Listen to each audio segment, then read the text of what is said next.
Hey everyone, welcome to a deep dive into how your body ages. You know, bones, muscles, all that good stuff. The stuff that keeps you moving. The framework. The framework, exactly. Whether you're, prepping for a meeting about this, or maybe you're curious about your own aging, or maybe you just love how the body works. Yeah. That's me. Mm-hmm. Big fan. So we're diving into all the wild changes that happen as we age based on the book, Masterful Care of the Aging Athlete. It's a fantastic book. Yeah. We'll also uncover, why there are different types of osteoporosis. Right. Yeah. What's that about? Yeah. And just how much power we actually have over how we age. And how much is not in our control. That's a great point. Yeah. We'll get to that too. Yeah. But let's kick things off with a universal worry. Okay. Osteoporosis. Uh-huh. Right. We all hear about those brittle bones, but what exactly is it? So osteoporosis is a condition where your bones get wind and porous. And basically, your risk of fracture just goes way up. You can think of it as your bones kind of losing their density and their strength, so they're less like a solid structure and more like a fragile honeycomb. And the problem is it's often silent, until a fracture happens. Oh, wow. Okay. Yeah. So how many people are we talking about here? A lot. So an estimated 9.9 million Americans have osteoporosis, and many don't even know it. Wow. Until they, break a bone. So understanding how it develops is really crucial. So at the cellular level, like right now, your bones are constantly being remodeled. Interesting. You can imagine it like a construction crew constantly renovating a building. Okay. So you've got osteoclasts, like the demolition team, they break down old bone. And then you have the osteoblasts, they're like the builders, they create new bone. This balance is happening all the time. Oh, wow. So it's like a constant cycle of breaking down and rebuilding. Yes, constantly. But as we age, that balance gets thrown off. So the demolition crew gets way more active. Oh, no. While the builders can't quite keep up. Those poor builders. I know. This leads to a net loss of bone mass, and the structure weakens, making it more prone to those fractures. So it's not just about how much bone you have, but it's also the quality and structure of it. Totally. It's about both. Okay. This reminds me of something you mentioned before, primary versus secondary osteoporosis. Can you break that down a little bit? Of course, yeah. So primary osteoporosis, that's the kind that we typically associate with aging. Okay. It's driven by hormonal changes, that natural slowdown of bone rebuilding. And then secondary osteoporosis, that's the one that's triggered by something else. So other medical conditions, medications that interfere with bone health. So for instance, certain steroid medications or hormonal imbalances, those can lead to secondary osteoporosis. So understanding which type you might be dealing with, that's key for treatment and how to prevent it. Right. So knowing your own kind of health history and what you might be at risk for is really important. Yeah, for sure. Are there any other red flags that people should keep an eye out for? So age is a big one. Of course, bone mass peaks around 30. Oh, okay. And then it starts to naturally decline after that. Okay. Women are particularly at risk because of the drop in estrogen. Right. Menopause. Exactly, during menopause. Because estrogen plays a huge role in bone health, so that sudden drop can really accelerate bone loss. And then genetics come into play too. Yeah, that makes sense. So if you have a family history of osteoporosis, you're definitely at a higher risk. So it's both nature and nurture kind of working together here. Yeah, they're both involved for sure. But that doesn't mean we're totally powerless. Right. What about lifestyle choices? Can we do anything to kind of help protect our bones? Absolutely. Lifestyle choices are huge. Smoking, for example, excessive alcohol consumption, and a sedentary lifestyle, those can all contribute to bone loss. So a healthy lifestyle. Yes. Which includes regular exercise, a balanced diet, and avoiding those habits can actually make a difference. Exactly. It's all connected. Okay. And when it comes to exercise, weight-bearing exercise, so walking, running, or dancing. Okay. Those are especially beneficial because they stimulate bone formation. Oh, wow. It's like giving your bones a good workout. I like that. Encouraging them to stay strong and dense. Yeah. And then getting enough calcium and vitamin D, those are crucial. Right. Those are the building blocks for strong bones. It's like giving that construction crew the right materials to build a solid foundation. I'm loving these analogies. Good. This is encouraging. So it means we have at least some control over how our bones age. Yeah, for sure. But what about when we start seeing, signs of bone loss? How is osteoporosis actually diagnosed? So one of the most common methods is a DXA scan, Okay. which basically measures your bone mineral density. Okay. It's a super quick, painless test, and it can identify low bone mass early on, even before a fracture. Oh, wow. And early detection is key because the sooner you intervene, the better the chances of, slowing the bone loss and preventing those fractures. So early diagnosis is super important. Yeah, it's crucial. Let's talk about treatment. What are some of the options that are out there? So the first line of treatment for osteoporosis is usually medications called bisphosphonates. Okay. These work by kind of slowing down the activity of those overzealous bone-resorbing cells. Okay. Remember those osteoclasts, the demolition crew? Yeah. So they basically put the brakes on their activity. So they help kind of like rebalance that bone remodeling process. Exactly. They help to get things back on track. That's good. But remember, medication is only part of the solution. Yeah. Lifestyle changes are just as important. That trifecta: exercise, nutrition, and avoiding those bad habits. Okay. It's about, creating a supportive environment where your bones can thrive. Yeah. And it's never too late to make those changes. Okay. So even if we haven't been, prioritizing bone health in the past, we can still take steps to improve it. Absolutely. Yeah. Studies have shown that even older adults who start exercising can actually still increase their bone density. It's amazing how adaptable our bodies are. Wow, that's really encouraging. It's like our bodies are always ready to kind of respond to positive change. Totally. Okay.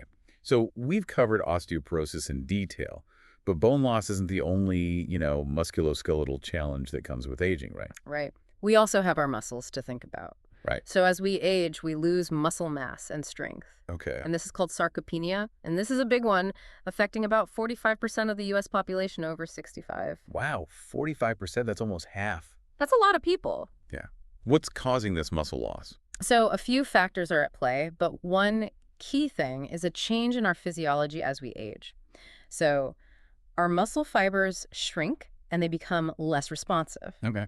Think of it like the communication lines. Okay. Between your brain and muscles are getting less efficient, which leads to weaker contractions. Oh, okay. So like as we age, our muscles aren't getting that same like strong signal. Exactly. They're not getting the message. Okay. This decline in communication plus other age-related changes lead to that decrease in strength and coordination. Okay. So what are the real world, consequences of all this muscle loss? Is it beyond just feeling weaker? It goes way beyond, yeah. Sarcopenia increases your risk of falls and fractures, which can, have a domino effect on your overall health and independence. Right.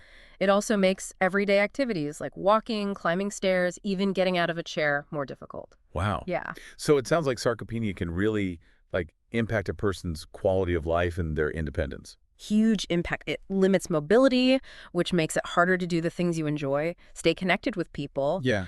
And the impact goes beyond physical health. Sarcopenia is linked to metabolic disorders, cardiovascular disease, even cognitive decline. Wow. So it's like a domino effect with serious consequences. Yeah, there's a ripple effect for sure. Okay. So this raises an important question. Yeah. Can we do anything to prevent or at least slow down sarcopenia? Good news is yes. Okay. And just like with osteoporosis, lifestyle modifications are huge. I'm sensing a theme here. Yeah, taking care of yourself really matters. So I'm guessing exercise is at the top of that list. You got it. Resistance training is key. It's about challenging your muscles against a force, like lifting weights, using resistance bands, or even just your own body weight. Okay. Things like squats, lunges, push-ups. So it's not just about going to the gym and lifting heavy weights. No, not necessarily. It's more about finding what works for you and being consistent. Even small, regular efforts can have a big impact over time. I can definitely relate to that.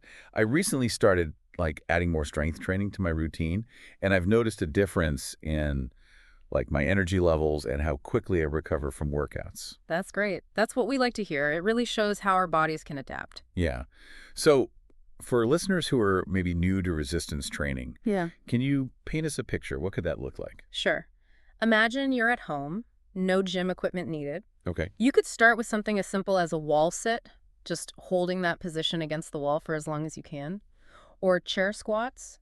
using a chair for support as you lower yourself down and back up. Okay. Easy to do. Yeah? And as you get stronger, you can gradually increase the challenge. Maybe you try lunges across the living room or push-ups against a wall or a countertop. I like that. Yeah. It's all about starting with those like foundational movements and building up from there. Absolutely. You don't have to jump right into the most difficult exercises. Okay. What about targeting specific muscle groups? Yeah. Any suggestions for exercises that focus on different areas? Of course. For leg strength, squats and lunges are great. Yeah. For upper body strength, push-ups and rows are fantastic. Okay. And for core strength, planks and crunches are very effective. So we've got squats and lunges for those strong legs, push-ups and rows for a strong upper body, and planks and crunches for that core strength. Exactly. A full body approach. I love it. And remember, listen to your body. Don't push yourself too hard too quickly. Choose activities that you enjoy. Right. And the more you enjoy it, the more likely you are to stick with it. That's so important. Yeah. So we can create a personalized strength training routine that fits our needs and preferences. Exactly. And don't be afraid to get creative. Use household items like soup cans or water bottles as weights. Okay. The key is to challenge those muscles and give them a reason to stay strong. It's about thinking outside the gym. Totally. Okay, let's talk nutrition. Okay. We touched on the importance of protein, but can you give more specific advice on how to boost protein intake? Okay, let's bust a myth first. Okay. You don't have to chug protein shakes or eat massive steaks to get enough protein. Right. It's about making smart choices throughout the day and making protein a part of every meal. Okay, so spreading it out, making it consistent. Exactly. Start your day with a protein-rich breakfast like Greek yogurt or eggs. For lunch, add some grilled chicken or fish to your salad or sandwich. And for dinner, maybe lentil soup or a hearty bean-based chili.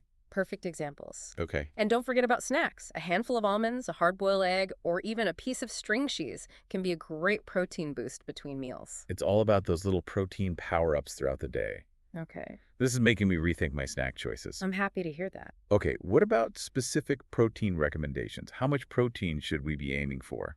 So for older adults, about 1 gram of protein per kilogram of body weight per day is a good starting point. So if you weigh 150 pounds, that's about 68 kilograms, which means you should be aiming for roughly 68 grams of protein per day. That's a good way to estimate it. Yeah.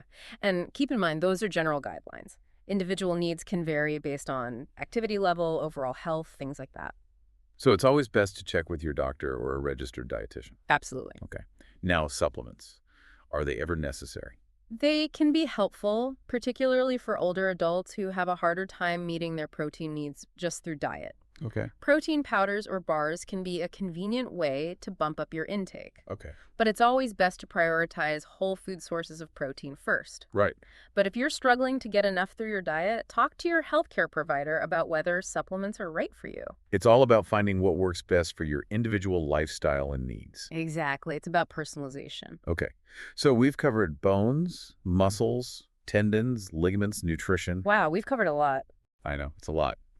Any other key takeaways you want to highlight before we move on? Yeah, I think it's important to remember that as we age, our bodies get less efficient at using protein. So even if you were a protein powerhouse when you were younger, you might need to increase your intake as you get older. Okay, so our bodies change and so do our nutritional needs. Exactly. It's a constantly evolving process. Okay. And while we're on the topic of protein, I want to emphasize the importance of protein timing. So spreading your protein intake evenly throughout the day is much more beneficial than eating it all in one sitting. Okay. Aim for about 20 to 30 grams of protein per meal to maximize muscle protein synthesis. So instead of like that one big steak dinner, it's better to have smaller portions of protein throughout the day. Yeah, exactly. It's about giving your muscles a steady stream of building blocks to repair and rebuild. Okay. This has been incredibly insightful. I'm already thinking about how to incorporate these tips into my daily routine. What about like the mental aspect of aging? How can we cultivate a more, positive mindset as we go through these changes? That's a great question. It's crucial to remember that aging is a natural process. And while some change is inevitable, it doesn't mean decline is unavoidable. Okay. We have more control than we think. Right. It's about embracing the journey and focusing on what we can control. So it's about shifting our perspective from fear and resistance to acceptance and empowerment. Exactly. Instead of focusing on what we might be losing, let's celebrate the wisdom, the experience, the resilience that comes with age. Yeah, I love that. Let's focus on maintaining our strength, our mobility, our vitality. Right, so we can keep living life to the fullest. Exactly. That's the goal. Okay. And don't underestimate the power of a positive mindset. Studies have shown that people who have a positive outlook on aging tend to have better physical and mental health outcomes. So cultivate those positive thoughts. Surround yourself with supportive people. Focus on what brings you joy. It's about nurturing our mental and emotional well-being along with our physical health. Exactly. A holistic approach. It's all connected. Okay. So are you ready to explore some specific strategies for preserving muscle mass? Let's do it. I want to hear all those practical tips and techniques that our listeners can start using today. All right, let's dive in. All right, let's unpack those strategies. Okay. Preserving muscle mass, feeling strong. We were talking about resistance training and protein as like key players in the fight against, what was it? Sarcopenia. Sarcopenia, yes. Yeah. So let's break those down. All right. When it comes to resistance training, the goal is to challenge your muscles. Yes, challenge them against some kind of force. That could be your own body weight, weights at the gym, or even resistance bands. You're basically sending a signal to your muscles that they're still needed. They have a job to do. It's like saying, hey, muscles, don't go anywhere. We still need you. Exactly. Don't check out on us. The key is to find activities you enjoy. Right. And that you can stick with. Consistency is so important. Remember, small efforts done regularly over time can lead to, big results. Small hinges swing big doors. Right. Exactly. I can relate to that, actually. Ah, So I recently started adding more strength training to my routine. good for you. And I've noticed a difference in my energy levels and how quickly I recover after workouts. That's great. That's what we love to hear. It really shows you how adaptable our bodies are. Yeah. So for our listeners who are maybe new to resistance training, what could that actually look like? Can you give us an idea? Sure. Imagine you're at home, no gym equipment necessary. Yeah. You could start with something as simple as a wall sit, Okay. just holding that position against the wall for as long as you can. Or chair squats, using a chair for support as you lower yourself down and back up. I love those. Those are moves that pretty much anyone can do. Exactly. No matter what your fitness level is, it's about meeting yourself where you're at. Okay. And then as you get stronger, you can increase the challenge. Right. So maybe you try lunges across the living room, Okay. or push-ups against a wall or a countertop. Okay. Yeah, those are all great options. It's all about those foundational movements. total. Yeah, and building up. Yeah. What about targeting specific muscle groups? Any suggestions for focusing on different areas? Oh, absolutely. For leg strength, squats and lunges are just fantastic. Okay. Upper body strength, push-ups and rows are great options. Okay. And for core strength, planks and crunches are very effective. So we've got squats and lunges for the legs, push-ups and rows for that upper body strength, and planks and crunches for that core strength. Exactly. I love it. You got it. Yeah. A full body approach. And remember, you don't have to do every exercise every day. Listen to your body. Right. Choose activities you actually enjoy. And the more you enjoy your workouts, the more likely you are to actually stick with them. That's such good advice. Okay. Okay, so we can create a personalized strength training routine. Exactly. Yeah, that fits our needs. Yeah, that's the beauty of it. And don't be afraid to get creative, Yeah. Use things around your house like soup cans or water bottles as weights. Okay. The key is to challenge those muscles and give them a reason to keep going. It's all about thinking outside the gym. That's right. All right, let's shift gears to nutrition. Okay. We were talking about the power of protein. Yes. Can you give any more specific advice on how to boost that protein intake? Sure. So first, I want to bust a myth. You don't need to be chugging protein shakes all day or eating giant steaks to get enough protein. It's really about making thoughtful choices throughout the day and incorporating protein into each meal. Okay, so spreading it out and making it consistent. Exactly. A little bit goes a long way. Okay, so starting your day with a protein-rich breakfast. Yes, something like Greek yogurt or eggs. Yeah. And then for lunch, maybe add some grilled chicken or fish to your salad or sandwich. For dinner, perhaps some lentil soup or a hearty bean-based chili. Perfect examples. Okay, what about snacks? Snacks are important too. A handful of almonds, a hard-boiled egg, even a piece of string cheese can provide a great little protein boost. It's all about those little protein power-ups throughout the day. This is really making me rethink my snack choices. I love to hear that. Yeah. It's really about those small changes that can make a big difference. Okay, what about like specific recommendations? Like how much protein should we be actually aiming for? So for older adults, a good starting point is around 1 gram of protein per kilogram of body weight per day. Okay. So for example, if you weigh 150 pounds, that's about 68 kilograms. Okay. Which means you'd aim for roughly 68 grams of protein per day. Okay, that's helpful for like estimating. Yeah, it's a good way to get a general idea. But remember, those are general guidelines. Individual needs can vary, based on your activity level, your overall health. So it's always a good idea to like chat with your doctor or a registered dietitian to kind of personalize those recommendations. Absolutely. It's always best to get personalized advice. Now, what about supplements? Are those ever necessary? Supplements can be helpful, particularly for older adults who might have a hard time meeting their protein needs through their diet alone. Okay. Protein powders or bars, for example, can be really convenient. Right. But, it's always best to prioritize those whole food sources of protein first. Right. But if you're struggling to get enough, talk to your healthcare provider about whether supplements are right for you. So it's all about finding what works best for your individual lifestyle and needs. Absolutely. And don't be afraid to experiment and see what works for you. Okay. We've talked about, bones, muscles, tendons, ligaments, nutrition. It's a lot. Are there any other, like, key takeaways that you want to highlight? Yes. One more thing I think is really important. As we age, our bodies become less efficient at utilizing protein. Yeah. So even if you were, like a protein rock star when you were younger, you might need to up your intake as you get older. That makes sense. Our bodies change. Yeah. And our needs change with them. Exactly. Okay, so protein is really important as we age. Yeah, it's crucial. And while we're on the topic of protein, I also want to emphasize the importance of protein timing. So spreading your protein intake evenly throughout the day is much more beneficial than like eating it all in one sitting. Okay. So aim for about 20 to 30 grams of protein per meal to really maximize that muscle protein synthesis. So instead of like one giant steak dinner, it's better to have smaller portions of protein throughout the day. Exactly. It's all about balance and consistency. Okay. This has been super helpful. What about like the mental aspect of aging? How can we, stay positive as we go through all these changes? That's a great question. I think it's important to remember that aging is natural, and some change is inevitable, but decline is not. We have more control than we think.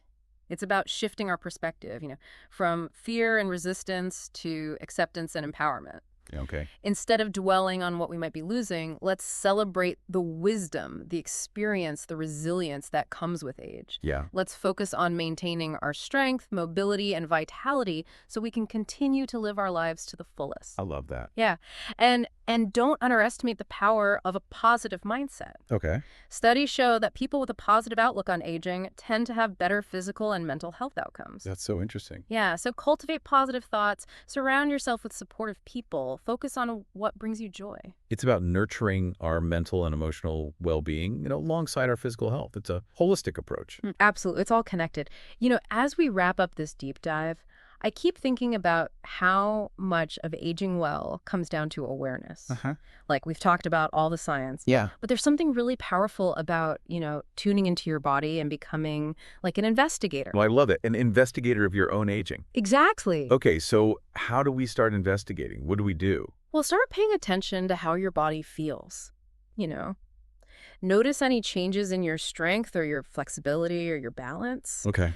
Those subtle cues, they can be really valuable. It's like your body's sending you messages. Oh. You just have to listen and decipher them. Okay, so if I start noticing things like, stiffness or like a decreased range of motion, or maybe I'm like a little wobbly on my feet, those are things I should pay attention to. Absolutely. And if you notice anything that seems off, don't hesitate to talk to your doctor or healthcare provider. Right. Early detection is key. And addressing any concerns early on can make a huge difference. It's much easier to course correct early than to wait until a problem becomes, really serious. Yeah, that makes sense. This reminds me that we're not just like passive passengers in this aging process. Right. We have some control, and we can take steps to like steer the ship a little bit. You absolutely do. And those steps don't have to be, like, massive or overwhelming. Yeah, that's good. It's about those sustainable changes that you can weave into your life, those small, consistent choices. Those are the ones that really add up over time. So what are some examples of, like, those small but mighty changes that we can make?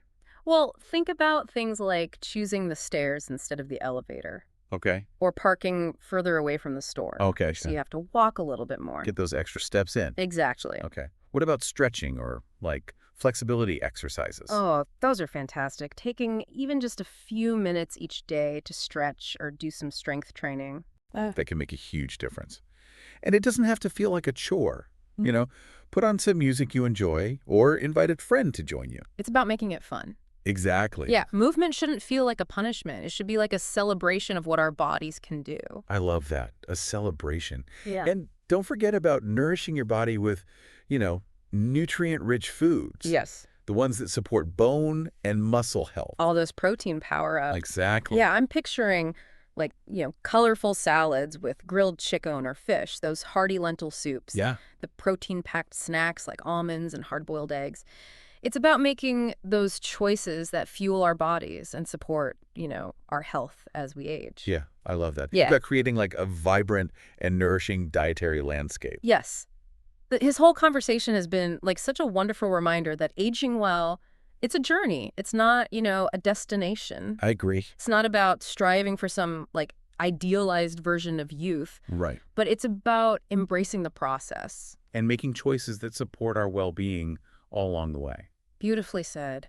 It's really about, celebrating the amazing resilience of the human body and approaching aging with, like, a sense of curiosity and empowerment. I love that.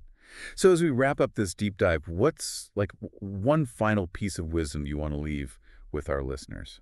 I would say don't let age define you. Okay. Your body is capable of amazing things. Yeah. No matter how old you are. Okay. Believe in your ability to adapt and grow and thrive. Aging is not a limitation. It's an invitation to, keep exploring, keep learning, and keep discovering new possibilities. That's such an inspiring message. It's a reminder that this journey, it's full of opportunities. Yeah. For growth and learning and self-discovery. Absolutely. It's not an ending. It's a new chapter. Yes. Well, it has been such a pleasure having you on. Thank you so much for sharing all your expertise and insights about, the science of musculoskeletal aging. It's been a really enriching conversation. It's been my pleasure. Thanks for having me.